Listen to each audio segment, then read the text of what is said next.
Hey everybody, and welcome back to another video. Today we are taking a look at a PS2 Slim. So console power is on fine. I'll just power it on to show you guys.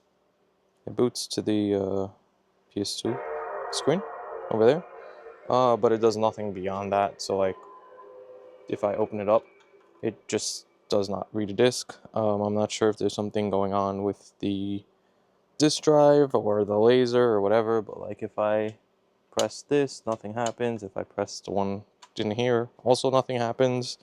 So we're going to take it apart, see what's going on, and see if we can get this guy working again. And while we do that, I would like to thank today's sponsor, PCBWay. In celebration of their 10th anniversary, PCBWay is extending their incredible offers and discounts throughout the month of August, making it easier than ever to prototype and produce your designs.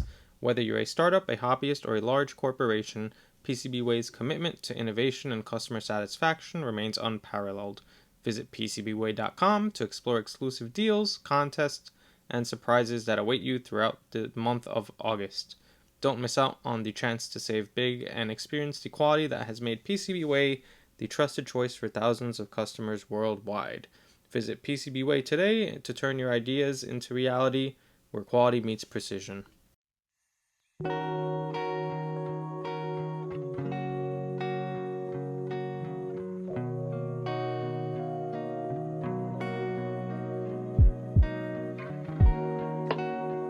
So I've already kind of looked around. So this came from another repair shop, and I'm going to try to capture it. I don't think I'll be able to. But it's basically over here. So I've been looking into PS2 stuff a little bit. So there's two sensors for the drive. So there's one sensor right here that I'm looking at, and basically what the other repair shop did, I'll put it under the microscope in a bit.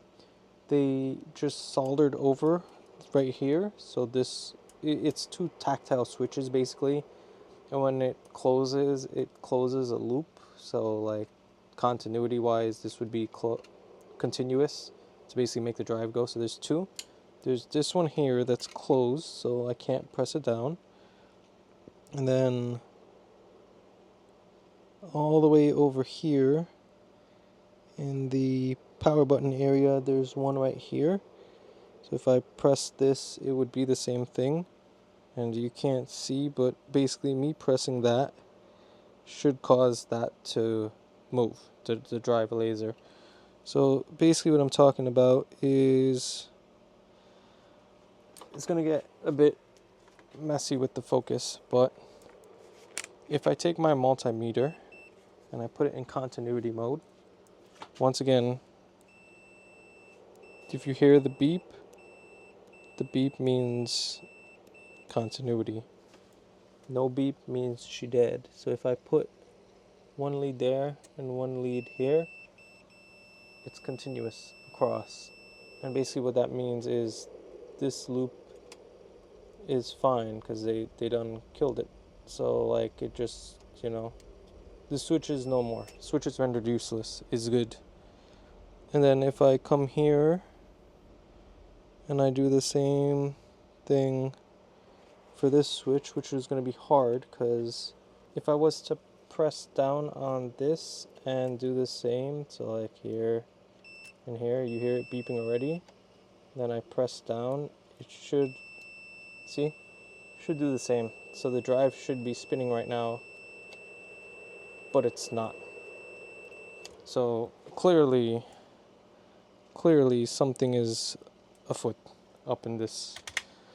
So what I want to do is the same exact thing you saw me do in the beginning with the PS2 Fat. I'm going to take the motherboard out of this shell. So we're going to take this guy out, and we're going to look at the bottom in continuity on fuses to see once again if there's any blown fuses that might be directly correlated to the drive. So I've already gone and I've checked to make sure all my ribbon cables are fine, make sure that everything's plugged in, that all this jank works, and it all matches out. So for me, it must be something voltage or power related in the motherboard that's not causing it to work. So that's what we're going to do next. We're just going to look. So welcome to Under the Microscope Cam. So basically I'm going to be doing the same thing that I've been doing with the other board. So once again, we're going to look for continuity. So right now we're looking at this fuse I'm just gonna touch both sides. And if it beeps, we have continuity. I'm gonna keep moving around until we find another fuse. This is our next one. Ooh, look at that. If I touch it, this one's dead. So I guess we can replace this one right now. And yeah, so it's 63, I think I have those. Yeah, we got them right here. Nice. I bought a bunch of fuses not knowing exactly what I'm looking for, so hopefully these will be what I need. I'm just gonna heat it up on both sides and it'll come, it should hopefully come off.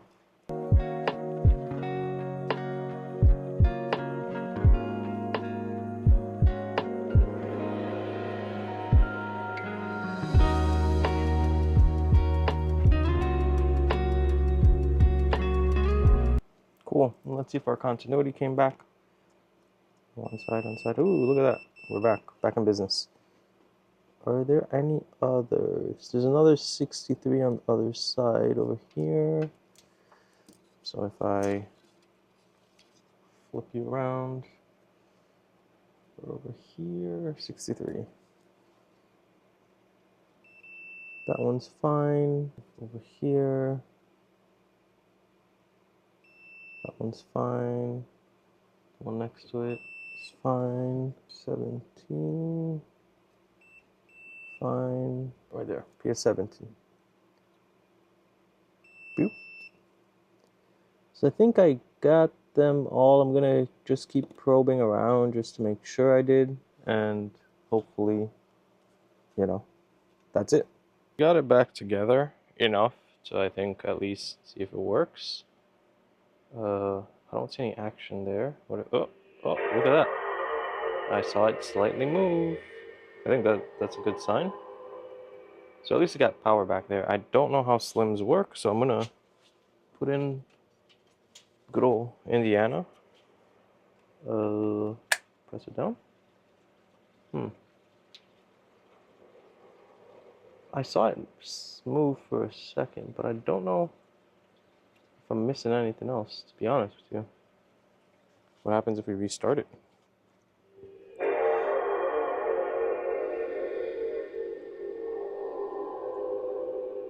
So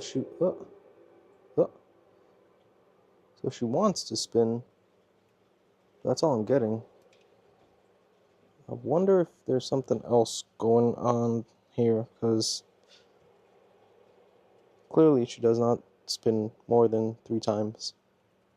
So I'm going to continue to probe around and see if I could find anything. So since I couldn't get the, I still can't get this working, I got a replacement drive sled thing in my Babaru, so I just got to follow these instructions, which says remove solder before installation, which usually, and it's a 7900 deck. Yeah, there we go.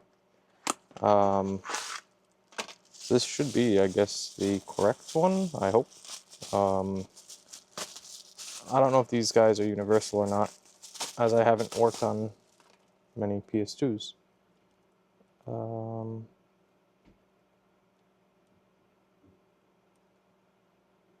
This does not. Oh, yeah, it does. I guess it is kind of the same. So this guy goes there. This guy will go down and around over there. And then I take this and I put it there. Okay, cool. So let's replace it now.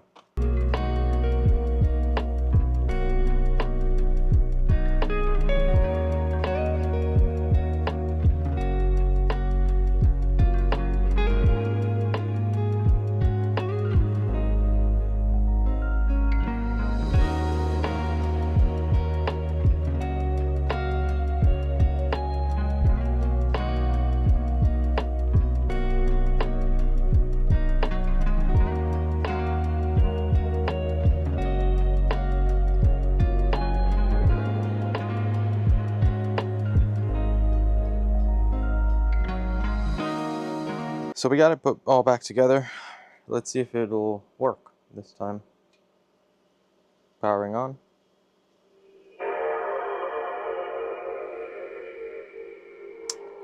Looks like the same thing. That it has that one small spin and then nothing else after that. Wonder if it'll change with the disc. I doubt it, but we will give it a shot. Everything's plugged in over here. I don't see anything missing, so I'm gonna just, restart it. No, yeah, as you see, nothing's happening. Yikes. I was hoping that a replacement drive was the issue. I have one more thing I'll try. I did get a replacement, it fell. A replacement drive IC. So it's just to, the drive IC. So we will replace the drive IC and see maybe that'll fix the issue. If not, then I'm totally stumped. So I guess we're taking it apart again and replacing that part. Okay, so this is the part we're looking at right here. That's the drive IC. So I think I'm gonna use hot air to remove it.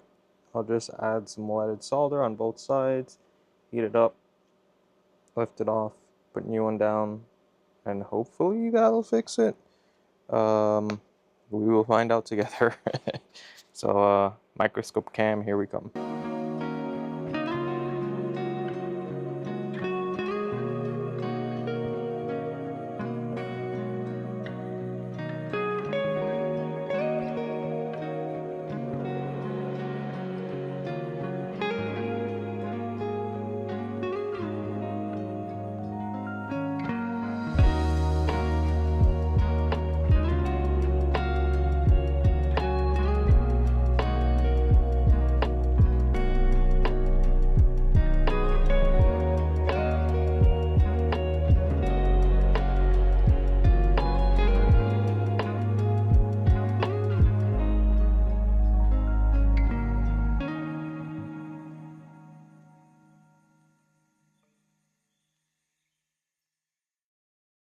Okay, we are back post replacing the drive IC. So this ribbon cable, drive ribbon cable, we replaced this.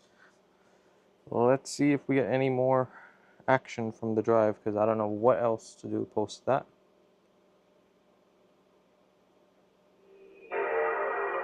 Oh, that moved. Oh snap, I think that might have fixed it. Wow, so I didn't even need to probably replace the, look at that. She spins, she's spinning. Oh snap, I didn't think that would work. And Indiana Jones seems to be booting over there. Yeah, nice, nice. Okay, I'm gonna let go because, yeah, that's good to know. Okay, cool. So I'm gonna put it back together and we will come back once it is put back together. And here is the final product. So I'm just gonna power it on. Green light. Hopefully you could hear that, but it booted up over there. So we're at the PS2 home screen-a-bob, XMB, whatever it's called. Since that back sensor is jumped out, I'm just gonna insert the disc and we close it. I hear it spinning. And any second now, it will boot Indiana Jones on the screen. And there we go. She works. For a second there, I thought I was going to be 0-2 with my last repairs. But cool. We got her working. So to recap, what I ended up having to do was check my fuses, replace the fuse on the bottom. Might have been related to killing the drive IC. So I replaced the fuse. We didn't have to jump out the switch that was jumped out by the prior repair shop, but it is what it is. Guess they didn't know any better. I replaced the DVD drive because I thought maybe it had something to do with the drive, but it didn't. And then our last ditch effort was to replace the drive IC, which brought it back to life. She works. Yeah. And yeah, cool. Got another thing going. More knowledge for me.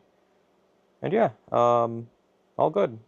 So If you like this type of video, leave a comment down below. Like, comment, subscribe. It's always useful. If you have any questions to ask, I'll try my best to answer or provide schematics or whatever else I did here that you might need. And yeah, thanks for watching, and I will see you in the next one. See ya. I can't fall to sleep.